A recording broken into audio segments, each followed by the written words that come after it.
uma questão também que o número 9 não existe, ou existe, não é usado. Alguém já me comentou isso também. Não, o que acontece é o seguinte, sim, o número 9 existe, ele é o último dos números Porque o zero não elementares, conta. né? O zero que é considerado um símbolo, mas os Aham. números elementares são de 1 a 9, depois tem os mestres, o 11 e o 22, e isso, assim, mestres aplicáveis a pessoas, né? Existe uma certa confusão, assim, Geni, porque a tabela de conversão de letras para números que a gente usa, ela não tem o número 9. Ah, E então aí as pessoas falam, como assim uma tabela que não tem número 9? entendi. Sabe? Por quê? Porque essa tabela, ela tem uma correspondência, os nossos caracteres aqui, eles têm que sempre ter um correspondente no alfabeto hebraico. Então, Sim. existe essa correspondência hebraico-português. E aí também o valor numérico que a letra hebraica tem vai casar com a outra do nosso alfabeto. Acontece que as letras que poderiam valer 9 no alfabeto hebraico, que existe uma letra que vale 9 e uma letra que vale 90, porque as letras hebraicas, elas praticamente são usadas como números, sabe? Na cultura judaica tradicional. Se você pegar um judeu ortodoxo, ele provavelmente vai escrever uma data com os caracteres hebraicos, assim como a gente muitas vezes vê com algarismos romanos. Romanos, isso? Tem essa similaridade, sabe? Sei. Então, as letras hebraicas têm também essa possibilidade de atuarem como números mesmo. Acontece que a letra que vale 9 e a outra que vale 90, que poderiam se encaixar no 9 da nossa tabela, nós não temos esse correspondente em português. É um T diferente, que lembra o TH em inglês, aquele D, né, que você encosta a língua. É um T mais duro, não tem isso em português. E a letra Tzad, que é um TZ, como se fosse tatu zebra, TZ, que Sei. também não temos esse som em português. Agora, existe 9 na numerologia cabalística? Sim, existe. Se você pega um nome, por exemplo, como Vitória, que tem um O acentuado, esse O com acento agudo vale 9. Porque o acento agudo agrega 2 e a letra O vale 7. Então, 7 mais 2 dá 9. E tem muita gente que tem um O acentuado no nome ou no sobrenome e vai ter 9. O 9 entra também toda a parte da data de nascimento, dos ciclos, sabe? Não, eu que devo ter entendido errado, então. Talvez as pessoas às vezes fiquem mesmo com esse gap, porque elas não entendem, assim, não tem 9, né? Eu tenho muito aluno que no começo do curso ainda tem essa questão, e aí, inclusive, vou convidar as pessoas. Se tiver alguém interessado, no meu canal do YouTube, eu tenho um vídeo só explicando sobre isso, que daí eu mostro, né, o alfabeto hebraico, quais são essas letrinhas. Vanícia, uma curiosidade. Quando, por exemplo, antecipa um parto, na perspectiva o bebê nasceria hoje, mas por algum motivo antecipou para ser 3 dias antes. Tem alguma coisa a ver aí? Ou é o dia do nascimento? Tem sim. Inclusive, eu faço, às vezes, uma semana de conteúdo gratuito, você já deve ter visto, né? Essa última vez foi a jornada Viva a Sua Verdade. Numa das aulas dessa semana que eu dou, eu explico esse processo de como a gente ganha uma data de nascimento. E a primeira coisa que o pessoal fala assim, mas e quando marca o parto? Aí é a gente que escolhe, né? Na verdade, dentro da nossa crença, existe todo um processo mediado, vamos dizer assim, por uma mentoria, não está aqui na Terra, está no outro plano, mas é como se as pessoas envolvidas, Geni, elas intuíssem o melhor dia para aquela pessoa. Nem sempre elas acertam. Então, às vezes, tem uma conversa entre médico, a mãe, né, o pai do bebezinho que vai nascer e combinam uma determinada data. Mas não é aquela data que está prevista para aquela criatura, porque a data nossa, ela tem todo o nosso roteiro de vida. Ela é muito importante, é a nossa bússola. E cada um já tem aquela data programada, né? A nossa vinda para a Terra, ela é planejada, ela é programada, ela é estudada. Só que, nesse processo, às vezes, de marcar um parto, quando acontece mesmo no dia, porque alguém ali foi muito bem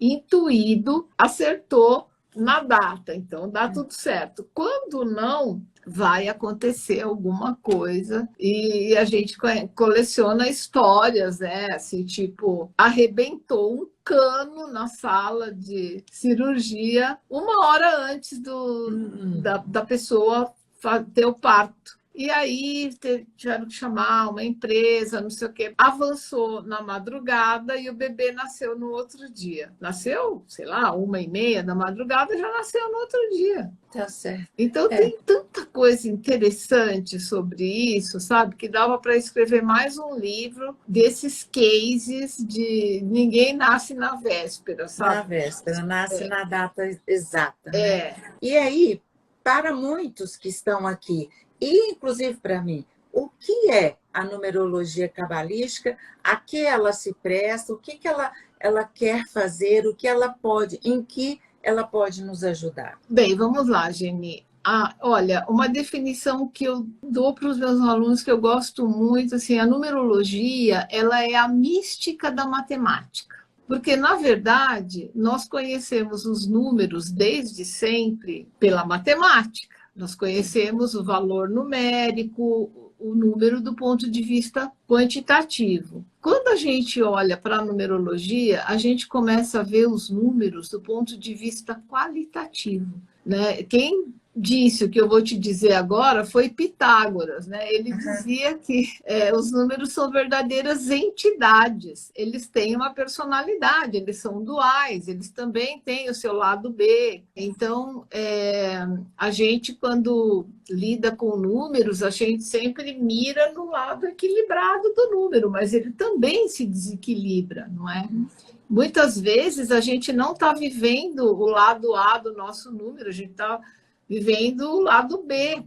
Até isso é importante. Então, a numerologia, eu a trato como uma ciência, embora muita gente ache que numerologia é coisa esotérica. Eu não estou dizendo que não seja, eu acho que depende muito do profissional que a executa.